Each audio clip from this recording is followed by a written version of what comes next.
Hi, I'm Ken. I'm Ken. Where's John? I don't know where he is.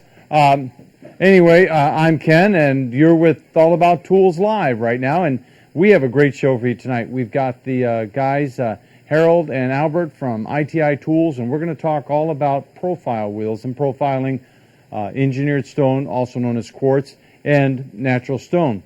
But before we get into that, I just want to let you know that last week we were in Houston for the ISFA regional show, and we had a great time. One thing I want to talk to all of you guys and really encourage you to do is John and I got to attend a quartz countertop installation course that ISFA has put together that's taught by Bill Wally, who will be here with us in just a few weeks on a show. And if you're really interested in getting into the stone or quartz e-stone industry, it's a great way to start out. And taking advantage of the training that ISFA offers through their quartz program is just absolutely indispensable. It'll be a real eye-opener, and I know I learned an awful lot, and I really enjoyed it. But anyway, I have no idea where John is. He's usually on time. If anything, he's usually making it difficult for us. One thing real quick that our floor engineers advised me of is our chat room isn't working right now. So if you want to participate in the show live, take advantage of IMing us with Tool Guys Live at Yahoo or MSN or at All About Tools Live, and we'll get that question right away. Whoa, what's in the pool? Oh, gosh. Oh, come on. I came on the set earlier in this. We're on. What are you doing? Whoa. Like, what are you doing? Oh, could you button your shirt at least? I thought that we were, I came into the set earlier, and I saw the pool, and I thought maybe we were just going to hang out in the pool for the show. No? No. Oh, God. Once again, John's done only something that he can get away with. No, we have Harold and Al. Are you sure they're not going to be in the pool? Yeah, you're all fogged up. That's not the first time, is it? All right, well, look, I'm going to take a minute, and I'm going to go get changed, and, I'll come back and join you. Yeah. Well, right. See ya. Don't rush. Only John could misconstrue what that pool here's for. Hey, can I at least get my duck wet? You prefer it wet? Can I wet my duck? Go ahead, wet your duck. Oh, we'll just wet him in here. There, see, look at that. See, now at least he's floating around there, Does that make you feel good? Gee whiz. Anyway, before it gets any worse than what it already is, once again, we're going to be talking tonight. We're going to really spend a large portion of this evening, and we're going to be talking about profiling. Before I bring Albert and Harold out from ITI, a couple things I want to show you just briefly. This tool right here that we'll be using tonight is made by Flex, and we sell it. It's by Flex of North America. It's a German tool, but it's a great milling machine for doing your edges. Also, I have, or had one more. I don't know where it went. Oh, here it is right here. Thank you. And here's the other one, a little smaller version.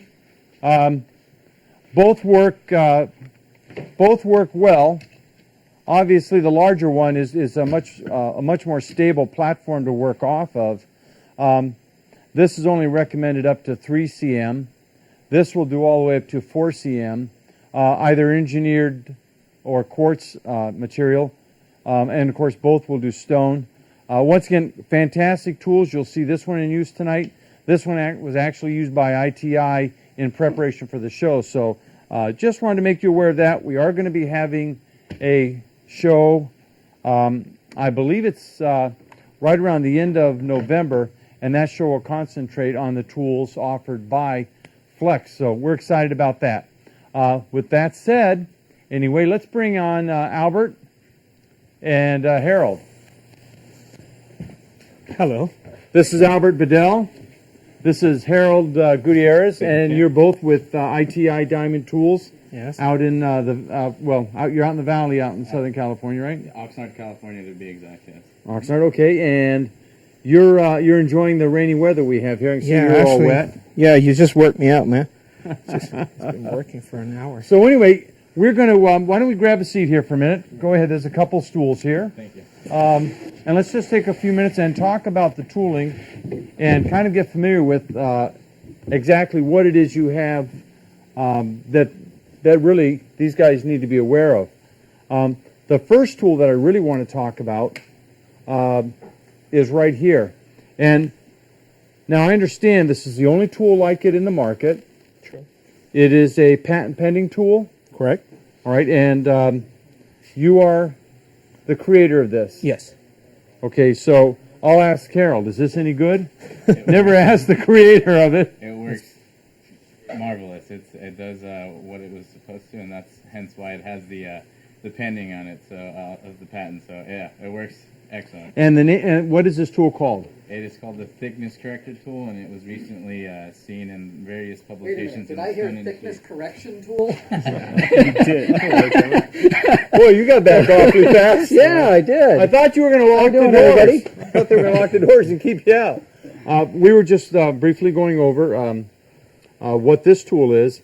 Now, a thickness correction tool is going to accomplish what? Now, I know this really isn't quite so important for the guys that are doing quartz or engineered stone, but this is a lot more important to somebody who does natural stone. Correct. As a matter of fact, we got the idea of developing a tool like this from actually seeing the same similar process with the CNC machines, which actually can, before preparation, usually a CNC operator will put the stone, unlike the portable router one, on the finished side down on a vacuum actually holders, and actually the machine will gauge itself to measure from a datum, approximately 3 cm or 4 cm, depending on what size of stone has been actually used. And they use an end mill machine to come, and from the bottom of it where it's rough, actually takes about an inch into the machine, into the stone, and it takes about whatever it's excess, actually, whatever is extra, to bring down the hole all around the edges that are supposed to be. Now, why is that important? Well, tools are, some of the tools are having an open profile, and some of them are like closed profile. These open profile probably wouldn't matter that much for him, but for the tools like He is bull worse than nose, I am, isn't he? Yes, he is. The idea behind this is that stone comes in all varying Correct. thicknesses. correct. Okay, that's Yeah. what I was looking Well, for. yeah, I was fishing. Right. But what it does actually is when it's a closed tool, like a bullnose, is it'll stop it from breaking the tool when it enters the work, Correct. correct? Correct. Okay, great. Imagine if you have a tool that is bigger than this span that is supposed to enter in it, it would not enter into it. Oh, could easily be bigger than that span. Correct, could easily, because would say. because everybody actually is making these tools to the size, try to make the standard of 4 cm or 3 cm. Right. Nobody would making them actually bigger than 4 cm or 3. So imagine the tools according. I mean, we're talking about a natural stone, which according to MIA, actually the thickness variation. MIA, which is not Is that missing in missing action. in action? No, Marble Institute actually, which is actually The Marble providing Institute of America. America, Right. yeah, providing the standards. Every stone that is fabricated, actually talking about a surface, they have plus minus 3 millimeter variation in thickness. This problem intensify. Imagine if you're in California and you're doing a lamination. If two pieces which have each of them like 2-3 millimeter excess, when you laminate them, it creates 46 millimeter or 48 millimeter Right. thickness, which actually will not be the consistent profile. Imagine if you put that when you're creating a seam on the edge of the L, or you're creating something on the edge of the countersink. Actually, you will have a piece that is actually 4 cm, and the other one would be 41 Are you millimeter. getting all this?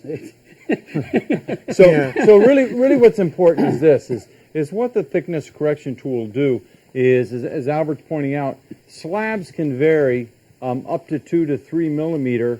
If you're doing a lamination, then of course that's going to double, and you're not going to end up at 4 cm. You're actually Right. going to end up at 4.5 cm or better, Correct.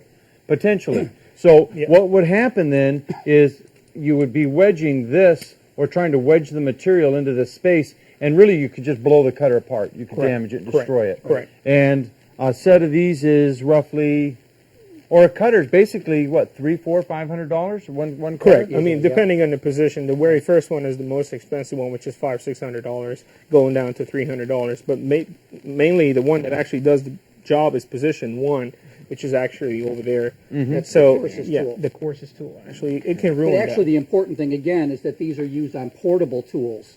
not Correct. in the CNC. That is So correct. all of these tools, the thing that makes these unique is that these are designed for a small shop to work these on the small portable mills and what have you. So now, when you have a profile like this, a guy in a small shop can do that, where up till now that was basically left to the guys with the CNCs. So all of these tools are designed for the small shop, Correct. which is great. Yep.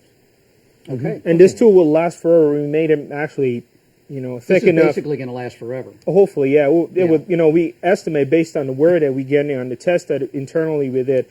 I mean, it basically doesn't wear. So even if it wears over here, you still have 200 thousandths of an inch thickness. You can adjust with that. When we talked earlier today, you also mentioned that you had a customer that was using this to go into the edge Correct, to to create a create groove, actually yeah.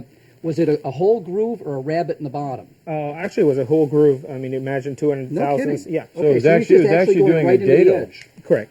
Okay, so that would be a dado and woodworking. Yeah. Okay, great. Okay, so now forever is a scary word. Correct. How long do you think this would really actually run? You wouldn't want to guarantee it lasts for forever, Correct, because no. in 30 years, somebody's It's going to only want a diamond free is one. for always forever. I think that's Yeah, just kidding. diamonds Yeah. are forever. Yeah, I think it would run very, very well between 200 to 300 kitchens if they do it constantly, and that's a big number. Yeah. And of course, but part of that depends on how much they push, how hard the stone is, and all the several True. factors.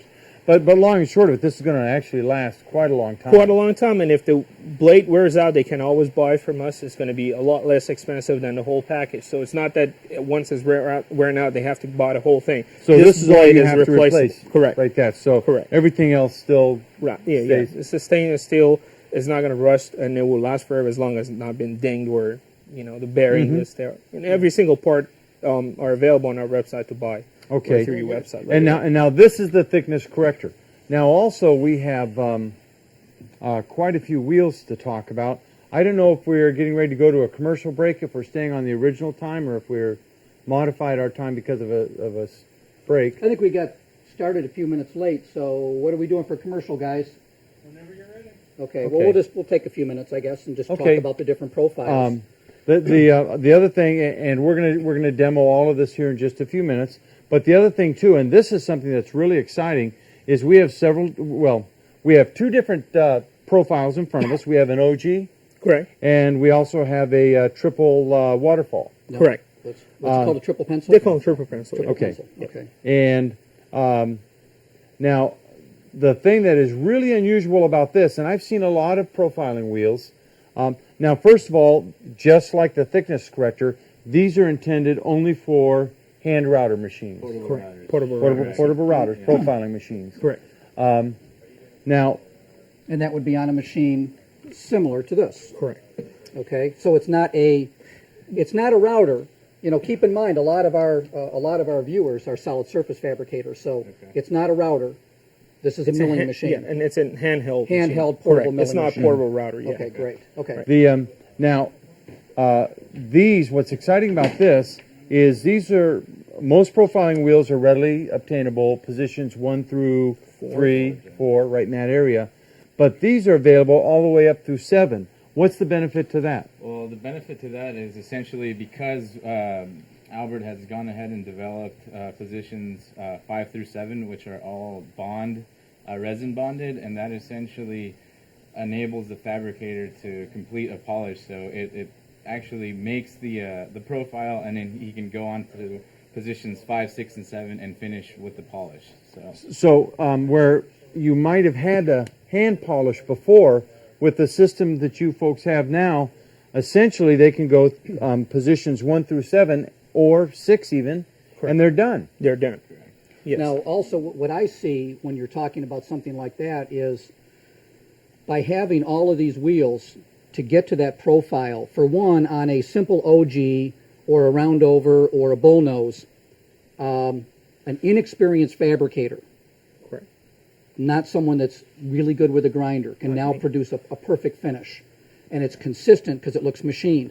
But in the case of a profile like this could never be done by hand before. True. So now essentially it can. So from a fabricator standpoint, they're all of a sudden open to a whole new realm. So our guys, and I say our guys by our solid surface guys that are moving towards quartz, they're more used to working with the routers and what have you. They're maybe not as handy as a stone person.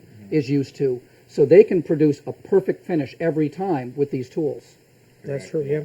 And more specifically, now offering these type of profiles, which are called the exotics, which could Correct. never be done before by hand. Correct. That's Yeah. great. Well, that's really fascinating. Well, we might as well take our commercial now, and when we come back, we'll show the thickness corrector. No, we're not going to show the thickness Oh, we're corrector. not? We Okay. decided it's just going to make a light pass, so we figured that everybody knows what it does.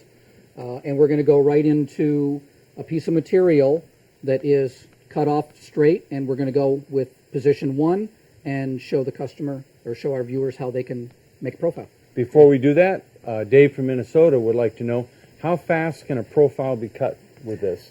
Very good question. It depends on type of stone. I mean, if you're talking about absolute black, or you're talking about uba kuba, which is fairly, difficult stone to grind, it varies. I mean, if you're using a lighter color marble or granite, probably would last. You can push it up to maybe an inch per second. But if you have a harder tool, you need to be careful. It's all like An inch per second or an inch per minute?